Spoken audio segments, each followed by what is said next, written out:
and I think one of the issues too is that there's less opportunities for people to work who don't have that school education.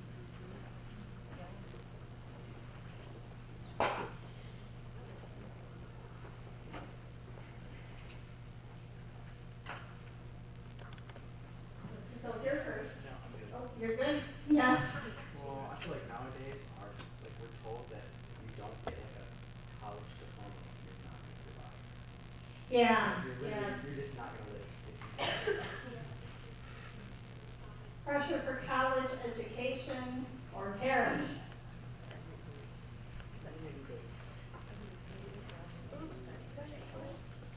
Yes.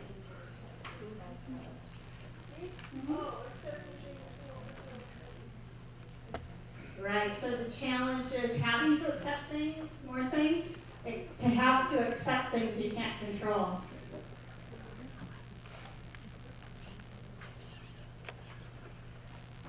Like all of the things we've listed. Alex and then Bridge. Lifetime debt. Lifetime debt. Excellent. And Bridge?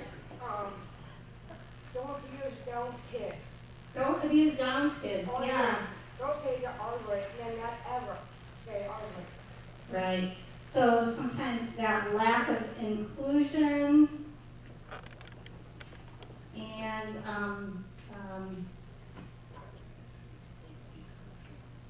what's the word I'm looking for? Prejudice.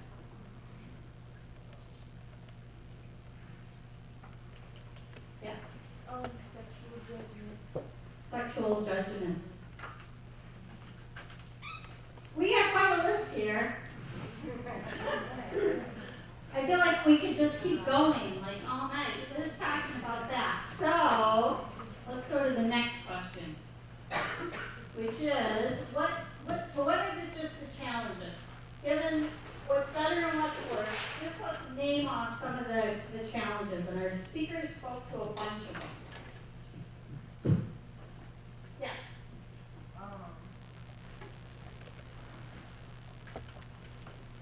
I would say sex trafficking. Sex trafficking.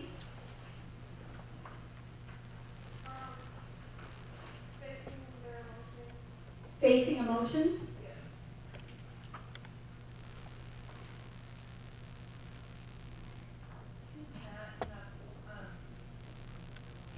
Not enough support systems for kids that need the help. Like, you think how awesome that these kids are, these girls are involved in the White House program. But I would say we probably need more supports like that in place for our kids. Yeah, not enough support systems, and in some ways, the Lighthouse girls have support systems that many girls do not have. And is there, so I have a question, is there a voice team? There's not currently in the county. Do you want us? Yeah, in this county, no, but throughout Michigan and the US, there are way more boys treatment programs. Lighthouse is actually the only female residential program that is high secure throughout all the states. So, but boys have a lot more options as far as treatment programs than girls do. Fitting in. Fitting in. social isolation. Social isolation. Yeah, and that gets into what we were talking about with media, social media, right? The false perception of community, or community of a false community. Yeah. Accepting trauma. Yeah, and I don't know how many of you have been at any of the town halls or other communications around ACEs, adverse childhood experiences, but we've been talking all about that tonight. Yes? Well, drugs are the most addictive thing. Drugs and addiction. Yeah. Yeah, and the access, we talked about access to substances. There's no, there used to be like this big gap between like alcohol and marijuana maybe, and then like heroin was way there, and now there's easy steps to get there. Absolutely. Yes.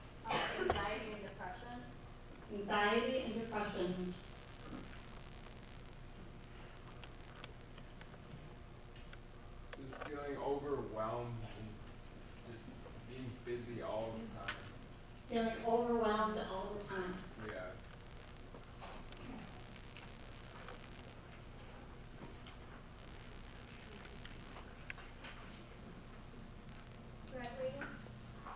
Graduating.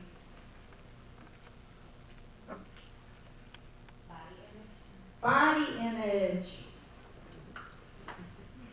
And I think that's becoming more and more an issue for our young men, as time goes, yes. Well, I was both, whichever one wants to go Alright, you first. can go first. You want me to go first? Okay, I don't know how to word it, but like some people will ask for something out of us, and then another person will ask for something else, but like we do the same thing. Like at home, like they're like, alright, do your homework, but then at school they're like, do it different, and you're like, well, what do I do then? So conflicting messages? Conflicting messages.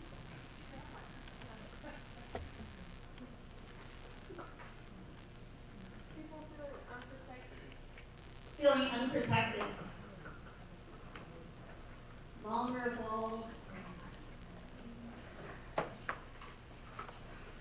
Yeah, that's a scary feeling. Yes. Couple of things. One, I was gonna say, just along with social media, the fear of missing out, just that constant FOMO. pressure. And then also along with that, just not, and this isn't, the teenager's fault, but not being able to practice face-to-face communication and communication skills. So we're not having as many opportunities anymore due to social media. So I think that just further perpetuates the isolation and lack of that human face-to-face connection versus online, which tends to be easier, and I think that then contributes to the anxiety and depression. It's that vicious cycle. Yeah, so if you didn't hear that, both fear of missing out and also the not being able to communicate face to face, taking away the tools or the skills that would be required for that. We're helping her. Oh, okay. Student loan debt. Student loan debt.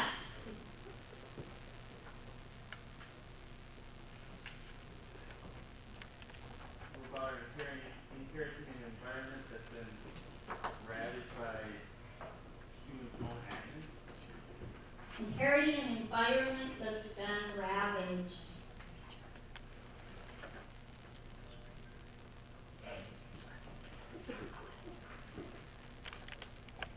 I think there's a couple of things that I'm really, like stimulation is a big component, but the mixed messaging we have, like we talked this funny thing about Uber and picking up by a stranger and talking on the phone. These are things that we were told, like in my generation, not to do, and this is now what we're telling kids to do. And just like that mixed message, like what should we be doing? Like what is the new norm? Yeah, so all the mixed messages with the social changes. And I think one of the things that can breed is a lack of confidence on the part of parents. Because now parents aren't sure because they get mixed messages, and if the parent's not confident, confidence in parenting. Because then we're not consistent, and inconsistency is not a teenager's friend. I think that along with the lack of face-to-face in relationships comes the lack of life skills. I think everything is, like, oh, I can look on YouTube to fix that, when it's not hands-on and it's not actually applying things anymore. Lack of life skills. Yeah, kind of like that. Just invalid or outdated education. Invalid or outdated education. The world's changed, we need to catch up. College fund and saving up. Saving up for college.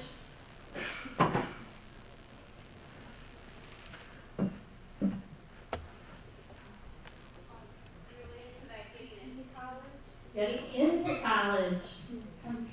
Competition.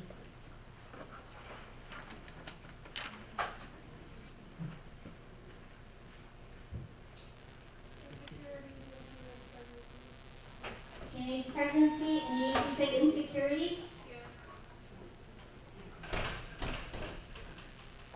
All right, last one. We're using technology created by a generation that we're not even a part of.